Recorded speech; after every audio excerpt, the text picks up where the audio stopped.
Olá, estudantes do quarto ano, tudo bem com vocês? Espero que todos estejam bem em casa, tranquilos, se cuidando, usando álcool gel e saindo só o estritamente necessário. Vamos para mais uma aula de história? Hoje nossa aula número 20. Para essa aula nós vamos precisar dos seguintes materiais: o caderno ou folha para registro, como vocês já estão acostumados, lápis de cor e colorido, borracha e apontador. Eu vou deixar um minutinho para vocês arrumarem um lugar tranquilo e silencioso para fazer as atividades e separar o material.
Tudo arrumado? Então vamos registrar a nossa aula. Coloque a data de hoje, aula número 20 e o nosso tema: Ocupação e Povoamento do Brasil, Africanos.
Tudo certo no caderno?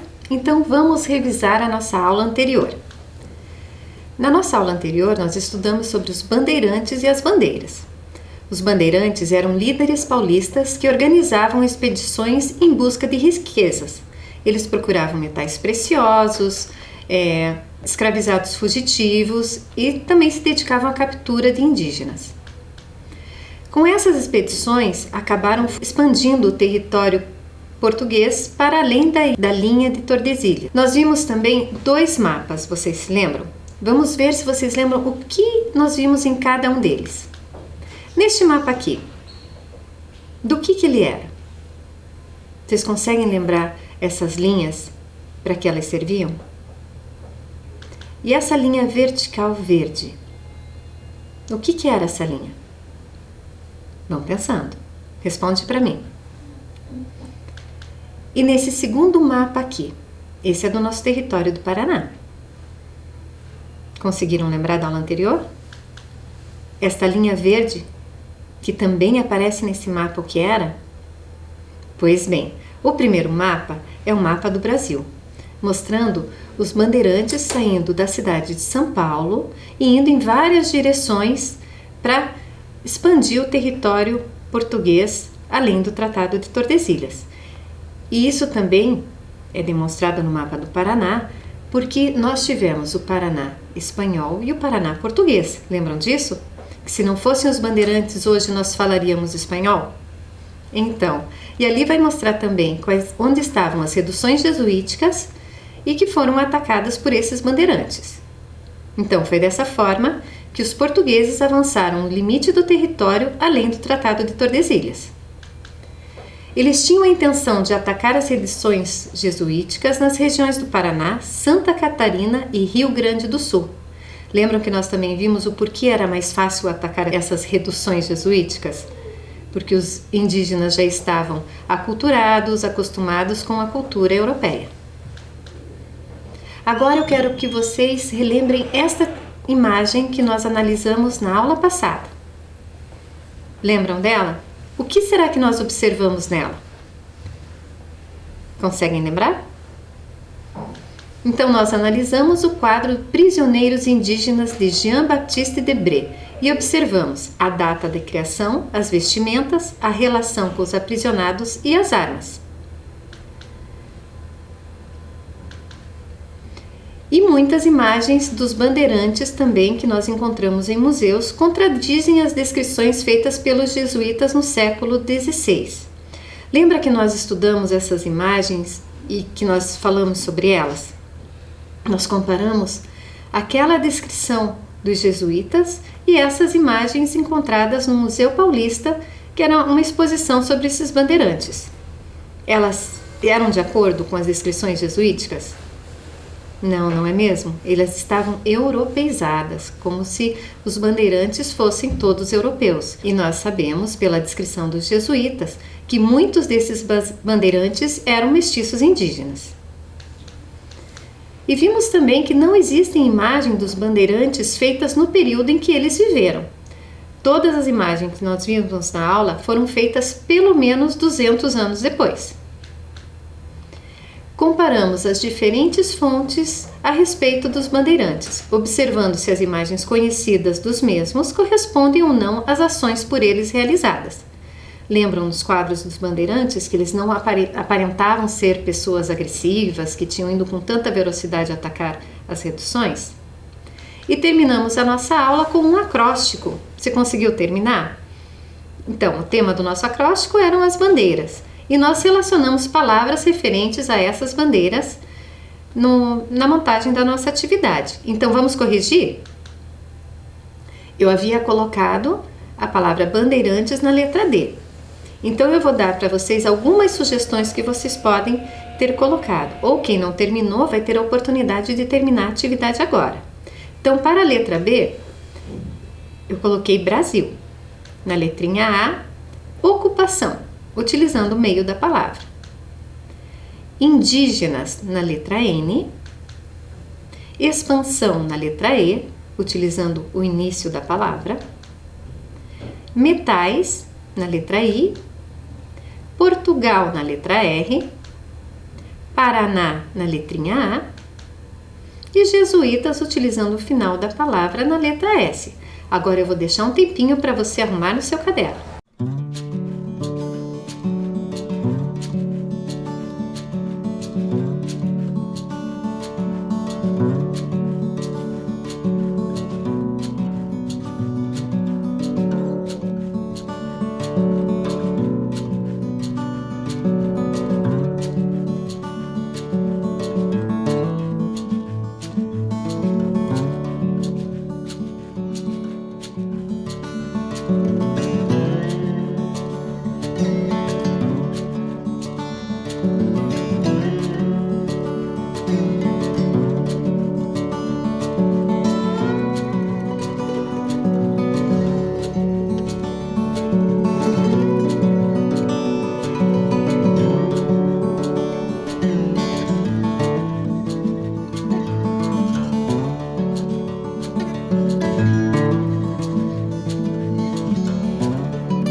Conseguiram terminar?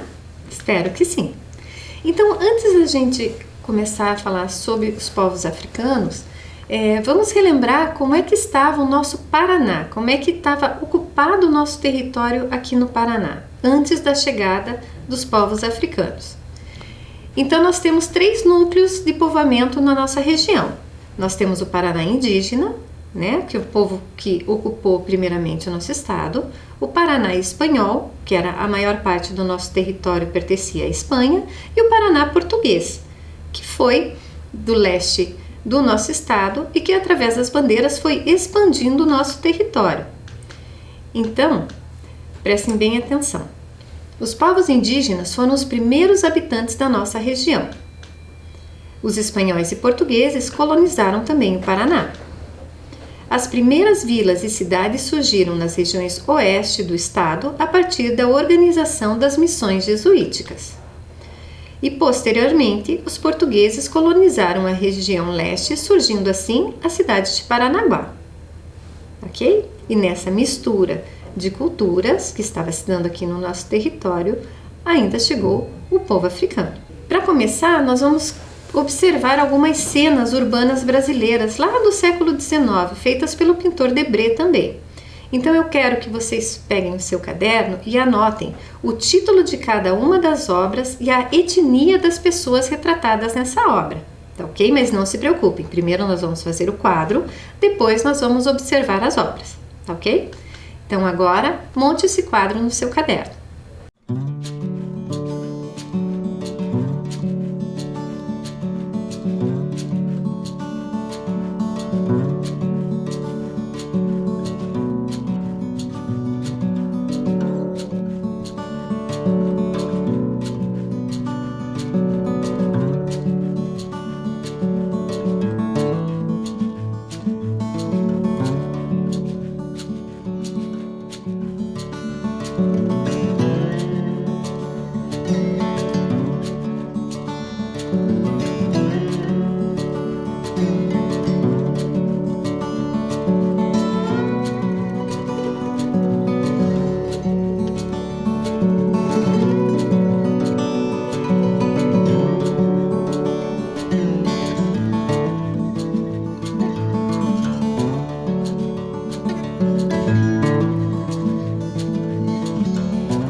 Vamos analisar a nossa primeira fonte? Então eu quero que vocês anotem o nome da pintura, da tela de Debré, e a etnia das pessoas que estão retratadas nessa imagem. Um tempinho para você analisar.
Conseguiram anotar?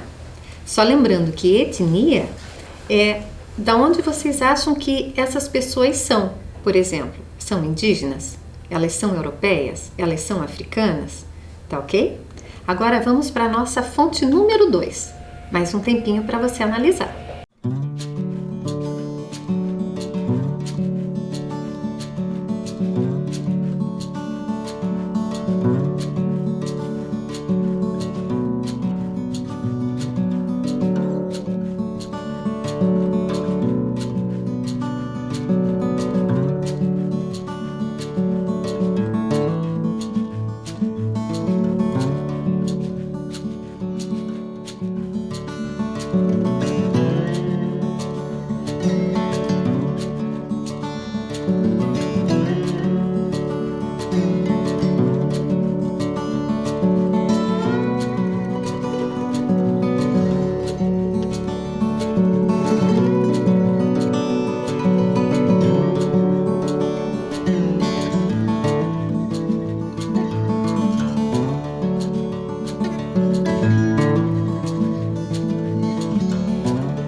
agora a nossa última fonte.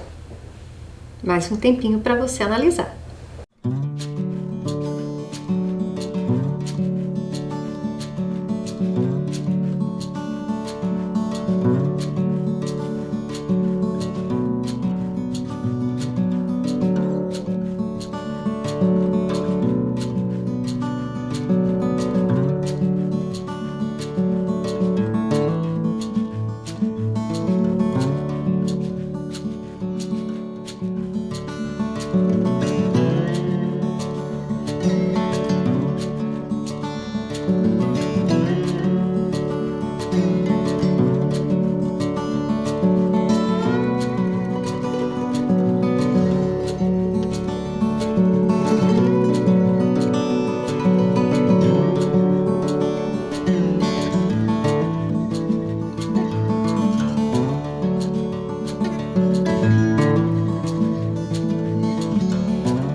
Conseguiram anotar? Então vamos conferir como deveria ficar esse quadro no seu caderno. Então, da fonte 1 são calçadores de etnia africana. Na fonte 2, loja do barbeiro, também etnia africana. E na fonte 3, negra tatuada vendendo cajus, também de origem africana. Um tempinho para você arrumar caso tenha ficado diferente.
Conseguiram terminar?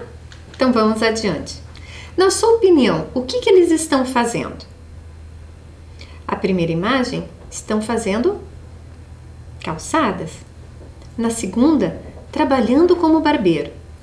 E na terceira, vendendo frutas para os seus senhores. Essa é uma das formas que também era utilizado as pessoas escravizadas para os trabalhos mais pesados que tinham na sociedade, os trabalhos que exigissem muita força física. Também haviam os escravizados de ganho, como é o caso do barbeiro e da moça que vendia os cajus, que foi representada pelo artista Debré. Só lembrando que o artista Debré, ele foi solicitado por Dom João VI para fazer essas imagens da cotidianidade aqui do Brasil. Então, era um artista que foi encomendado que ele viesse da França e fizesse essas pinturas sobre a sociedade brasileira. Agora vamos analisar um outro quadro. Vamos começar a ver a ocupação do território brasileiro através dessa imagem. Eu vou dar um tempinho para você observar quem aparece nessa imagem, que animais aparecem nessa imagem, a cor da pele de quem está nessa imagem, o que eles estão fazendo. O que eles estão manuseando ali? Então, um tempinho para você observar.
Conseguiu observar bem essa imagem?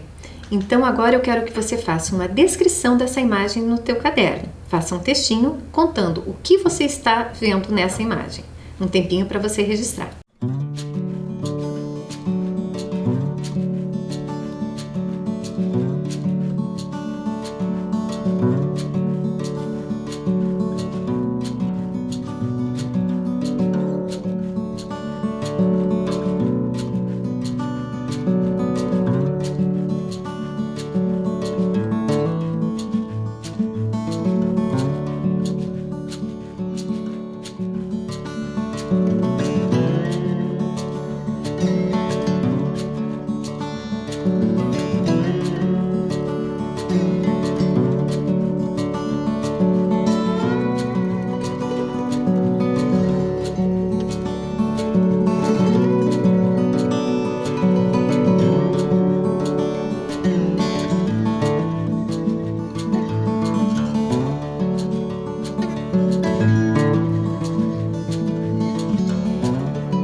Nessa imagem, nós vamos poder observar um moinho da cana-de-açúcar.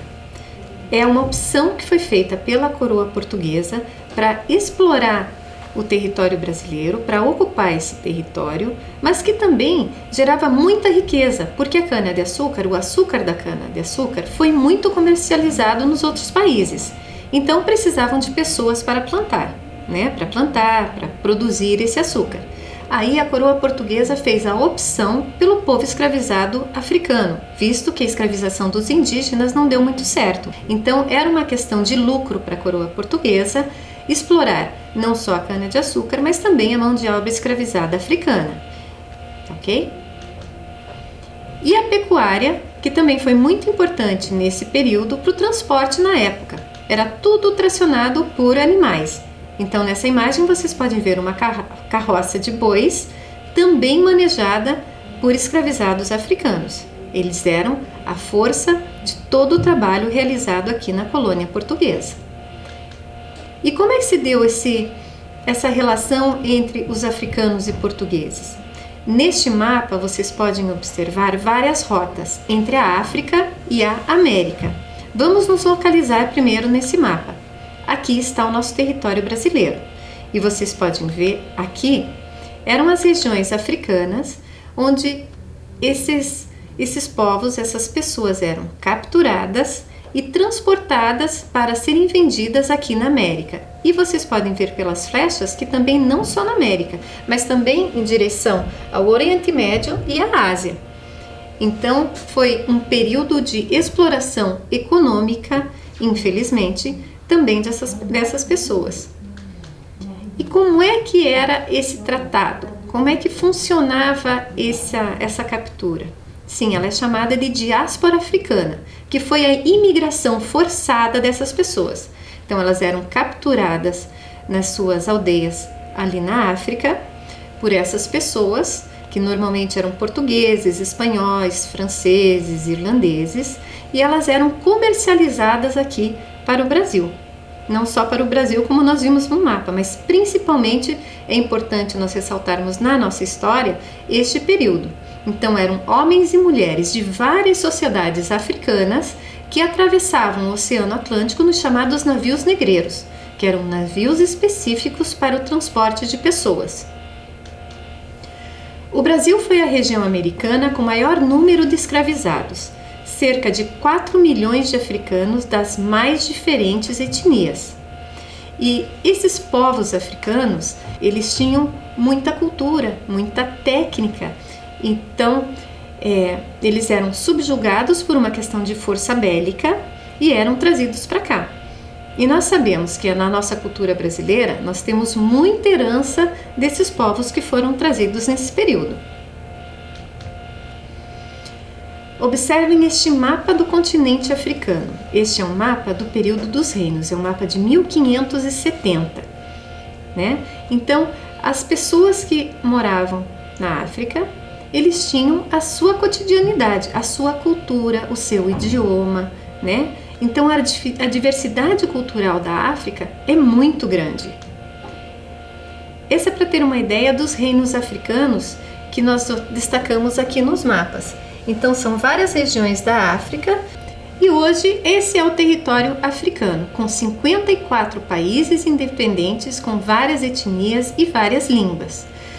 É importante a gente ressaltar que esses reinos eles eram ricos e poderosos também. Uma curiosidade é que, além de toda a diversidade cultural que tinha entre os povos africanos, é que como essa região do norte da África ela era muito utilizada para o comércio, então vários povos passavam por ali atrás de materiais para comprar ou para revender nos seus países, é que a África durante séculos teve a maior biblioteca conhecida do mundo. Então, para se achar os pergaminhos ou livros ou registros de mapas, se recorria ao território africano. Bem bacana, não é mesmo? Então, vamos conhecer um pouquinho das técnicas que nós aprendemos e herdamos do povo africano. Por exemplo, os bronzes de Benin. Olha essa imagem. Observe os detalhes dessa imagem. É feito de bronze. Bronze é um metal. Muito bacana, não é mesmo? Então, muitos dos povos africanos, eles eram agricultores, mas também eles eram mineradores. Então, eles tinham muita técnica e com isso desenvolviam muitas ferramentas para trabalhar na agricultura. Então, esses objetos de arte, por exemplo, esse bronze, essa estátua, ela precisa de muita técnica para ser executada. Vejam os detalhes dessa imagem. Não é tão fácil de se fazer, não é mesmo? Se considere que essas são estátuas de mais de 500 anos atrás, não é mesmo? Então, toda essa técnica de metalurgia e agrícola ajudou muito no desenvolvimento do nosso território, porque eles chegaram com esse conhecimento aqui no Brasil, eles sabiam explorar, sejam os metais, como também as ferramentas para a agricultura. O contato com o povo africano, com os europeus, foi intensificado a partir das expedições pela costa africana em busca de riquezas. Então, os portugueses acabavam indo para explorar o território africano, atrás de metais preciosos, pedras preciosas, e acabaram passando a captura desses povos para revender, que também foi uma forma de riqueza encontrada por esses portugueses, espanhóis, franceses, enfim. Os africanos que vieram para o Brasil eram de nações Yorubá e Bantô, também conhecidos como Nagô. Vocês sabiam disso? E vocês sabem onde é que fica? Então vamos localizar. O reino Yorubá localizava-se onde hoje fica a Nigéria. O comércio era bem desenvolvido e eles falavam o idioma Yorubá. Então nós estamos aqui no Brasil, na América do Sul, e lá no continente africano, a Nigéria fica aqui. Era uma viagem e tanto, não é mesmo? Na cidade sagrada de Ifé, produziam-se com sofisticadas técnicas de escultura as famosas cabeças de bronze, que datam provavelmente dos séculos 13 e 15. A região Yorubá era urbanizada, com núcleos de poder como a região de Oió, que chegou a exercer seu domínio sobre outras cidades da região, sendo por essa razão conhecida como um reino. Então, como eu já falei para vocês nessa aula, os povos africanos, eles tinham as suas comunidades muito bem organizadas, bem desenvolvidas, e eles tinham o seu poder regional, o seu poder local e uma diversidade de cultura muito acentuada, cada povo com a sua língua e seus costumes, assim como nós já observamos em aulas anteriores os povos indígenas, né? Cada qual com seu idioma e os seus costumes também. Vamos conhecer uma cabeça de Ifé? Então, cabeça de bronze de Ifé. Observem bem essa imagem. Olha quantos detalhes nós temos nessa cabeça. É a representação de um guerreiro. E essas esculturas que foram achadas desde o ano de 1938, elas chamam a atenção por esses detalhes, por todos esses detalhes da escultura. É muito bonito, não é mesmo? Então vamos fazer uma nossa última atividade. Eu quero que você represente por meio de desenhos a vida dos povos Yorubá e Bantô antes da imigração forçada para o território brasileiro. Então vou deixar um tempinho como era a vida dessas pessoas lá no continente africano.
Conseguiram terminar?